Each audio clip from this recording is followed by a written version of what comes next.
होते हैं वो खाली मोदी जी के नाम पे जीत के आते हैं, लेकिन यहाँ के लोगों की सेवा नहीं कर पाते और यहाँ उनको पूरी सुविधा नहीं दे पाते। जी।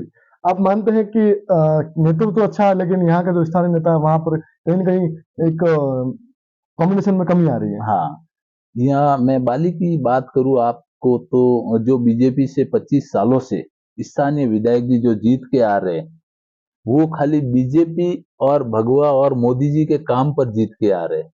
बाकी मुझे नहीं लगता है कि बाली की जनता के लिए विधायक जी ने कुछ किसी तरह का कोई काम किया है। जी। मुझे यहाँ सही ढंग से कोई हॉस्पिटल नहीं लग रहे, कोई सुविधा नहीं लग रही। आज हर रोड देख लो बाली विधानसभा के आप, शायद से 90% सब टूटे हुए हैं और कोई प्रकार की सुविधा नहीं है यहाँ पे।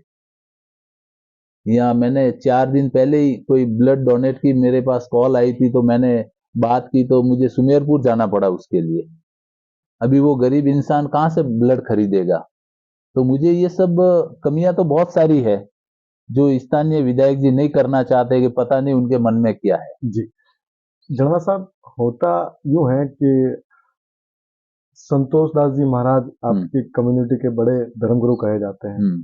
उनका अपमान विधायक जी द्वारा किया जाता है, फिर आप सब विरोध में टकराव में लग जाते हैं, तो वो क्या मंजर रहा होगा आपका? वो मंजर ऐसा रहा था कि हमने कोई 7 साल पहले गौशाला के लिए जमीन खरीदी थी। उसके म्यूटेशन हमारे नाम के, उसकी रजिस्ट्री हमारे नाम की है, सब कुछ हमारे नाम का है। और अभी कुछ ही टाइम पहले हमने बहुत सारे जहाँ पे भी केस लगे हैं टोटली हमारे फेवर में है वो। और उसके बाद में तहसीलदार जी है, आरआई साहब है, सबने अधिकारियों ने मिलकर हमारा सीमांकन किया था। सीमांकन करने के बाद में हमें ऑथोरिटी दी कि भाई यहाँ आपकी तारबंदी कर सकते हैं। हमने वो तारबंदी करनी चाहिए, तो वह सामने वाली पार्टी ने जो विधायक जी से मिले हुए है, विधायक जी का हाथ है उनके ऊपर, उन्होंने वो तारबंदी रुकवाने की कोशिश की। और फिर भी हमने अगर की पुलिस प्रशासन लगा के, तो उसको दूसरे दिन तोड़ दी गई। वो तोड़ने का मुख्य कारण मुझे यही नजर आता है कि कहीं ना कहीं विधायक जी की उस जमीन पे नजर है। वो नजर की वो अच्छी लोकेशन में आई हुई है जमीन, जो हमारे इंग्लास ट्रस्ट के भगवान माता जी बैठे हैं ऊपर, उनके जस्ट मगरा है, मगरे के पीछे लग के। तो विधायक जी को मुझे लग रहा है कि वहाँ ऐसा लग रहा है कि उनको रिसोर्ट खोलना है या होटलें खोलनी है, तो वो गरीब परिवार से वो जमीन हड़प लेंगे। तो गरीब परिवार का वो सपोर्ट कर रहे हैं विधायक जी।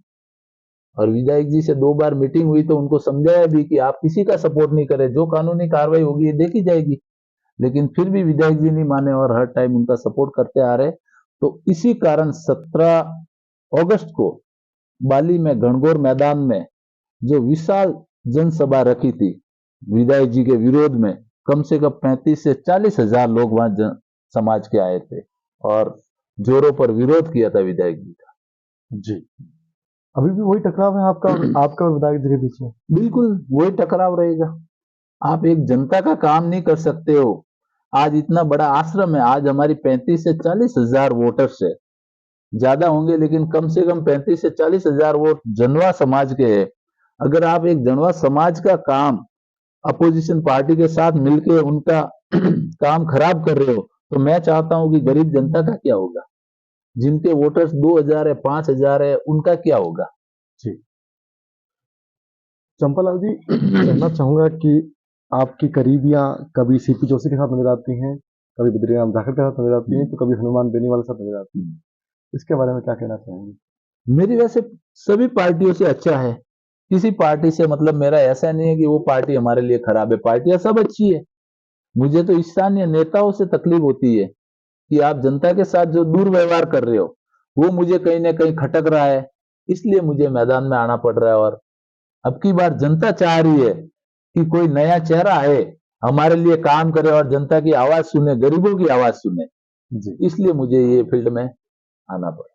चंपालाल जी, किस पार्टी की ओर जाने की ओर सोचेंगे आप?